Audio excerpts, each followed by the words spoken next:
Hi! Hello అండి. Welcome to our channel Bharati's home flavours.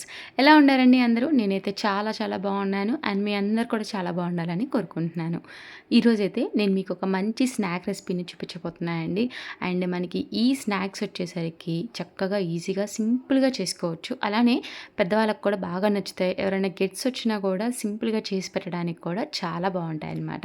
So first అయితే ఈ recipe చూసే ముందు మన ఛానల్ గనుక ఎవరైనా ఫస్ట్ టైం చూస్తున్నారంటే ప్లీజ్ సబ్స్క్రైబ్ చేయండి. అలానే పక్కనున్న బెల్ ఐకాన్ని కూడా హిట్ చేయండి. సో ఫస్ట్ ఒక ప్యాన్ పెట్టేసేసి కొంచెం ఆయిల్ యాడ్ చేసి కొంచెం ఆవాలు, జీలకర్ర వేసి వేయించుకున్న తర్వాత అలానే సన్నగా చాప్ చేసిన ఆనియన్స్ని కూడా ఇలాగా వేసి కొంచెం వేయించుకోవాలన్నమాట. సో ఇలా అయిపోయిన తర్వాత మనకి ఇష్టమైన వెజ్జీస్ అన్నిటిని కూడా ఇందులోకి యాడ్ చేసుకోవచ్చండి. నేనైతే కొంచెం క్యాప్సికమ్ అలానే కొంచెం బీన్స్ని దాంతోపాటు సన్నగా కట్ చేసిన క్యారెట్ని కూడా ఇందులోకి యాడ్ చేసుకున్నానండి. సో ఇవన్నీ యాడ్ చేసేసుకొని ఒక్కసారి మనం మిక్స్ చేసేసుకున్న తర్వాత ఇవన్నీ ఏంటంటే కొంచెం సెమీ సాఫ్ట్ అయ్యే వరకు కూడా మనం చక్కగా కుక్ చేసుకొని ఉంచుకోవాలండి. పిల్లలకి ఏంటంటే ఇంట్లో ఉంటున్నప్పుడు ఎక్కువగా స్నాక్స్ రెసిపీస్ కావాలి. అలానే వాళ్ళకి హెల్తీగా తినిపించడం కూడా కావాలి. సో అందుకని ఇలాగ ఈజీగా వెజ్జీస్‌తో పాటు గనుక చేసి పెట్టారంటే వాళ్ళు ఏవైతే వెజ్జీస్ తినరో ఇలాగ సింపుల్‌గా మనం చేసి పెట్టేస్తే వాళ్ళు ఇష్టంగా కూడా తింటారనమాట.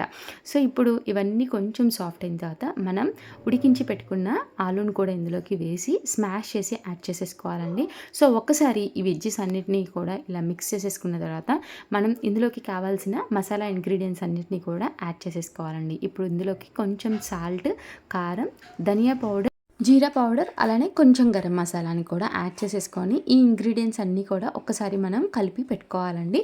సో వీటన్నిటిని కూడా కలిపి పెట్టుకున్న తర్వాత ఇప్పుడు ఇందులోకి ఒక 3 బ్రెడ్ స్లైసెస్‌ని ఇలాగా కొంచెం మనం పౌడర్ లాగా చేసేసుకొని ఇందులోకి యాడ్ చేసేసుకుంటున్నానండి. అండ్ ఇదైతే ఆప్షనల్ అనమాట.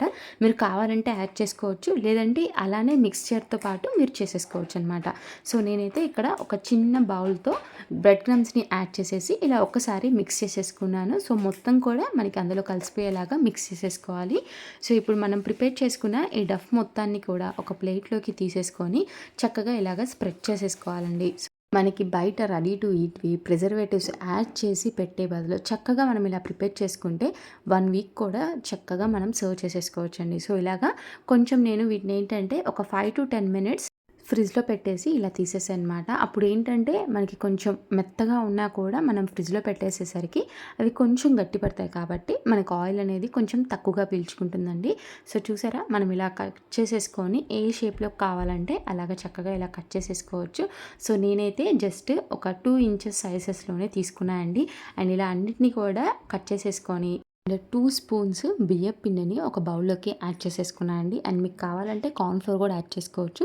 కానీ నేను ఇంకొంచెం క్రిస్పీనెస్ కోసం బియ్యపు పిండిని యాడ్ చేసేసుకున్నాను అనమాట. ఇలా కొంచెం సాల్ట్ అలానే కొంచెం వాటర్ యాడ్ చేసేసి మనం ఇలాగా కలుపుకొని ఉంచుకోవాలండి. సో చూసారు కదా! సో మనం ఇలా చక్కగా కలుపుకొని ఉంచుకున్న తర్వాత ఇంకో సైడ్ బ్రెడ్ క్రమ్స్‌ని కూడా రెడీ చేసేసుకోవాలండి. అండ్ ఇప్పుడు మనం ఒక వెజ్ రోల్ని తీసేసుకొని మనం ప్రిపేర్ చేసుకున్న ఒకసారి ఈ లిక్విడ్లో డిప్ చేసేసి అండ్ తర్వాత బ్రెడ్ క్రమ్స్తో చక్కగా ఇలాగా కోట్ చేసేసి పెట్టేసుకోవాలండి. అండ్ మనం ముందుగా అన్నీ ఇలాగా కోట్ చేసేసుకొని పెట్టుకున్న తర్వాత స్టవ్ పైన ఆయిల్ని డీప్ ఫ్రై కోసం వెయిట్ చేసేసుకొని ఇలా కోట్ చేసినవన్నీ కూడా అందులోకి ఫ్రై చేసేసుకోవాలండి. అండ్ మనం ఒకేసారి హై ఫ్లేమ్లో ఫ్రై చేసుకోకుండా కొంచెం మీడియం ఫ్లేమ్లో కనుక ఫ్రై చేసేసుకుంటే చాలా మంచి కలర్ వస్తుంది.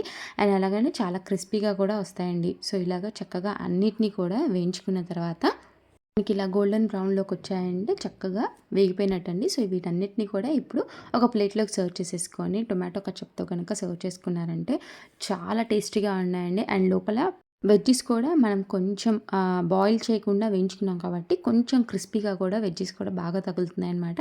సో చూసారు కదండి, మీకు నచ్చితే మీరు ట్రై చేసి మీ ఫ్రెండ్స్ అండ్ అడర్స్కి షేర్ చేయండి.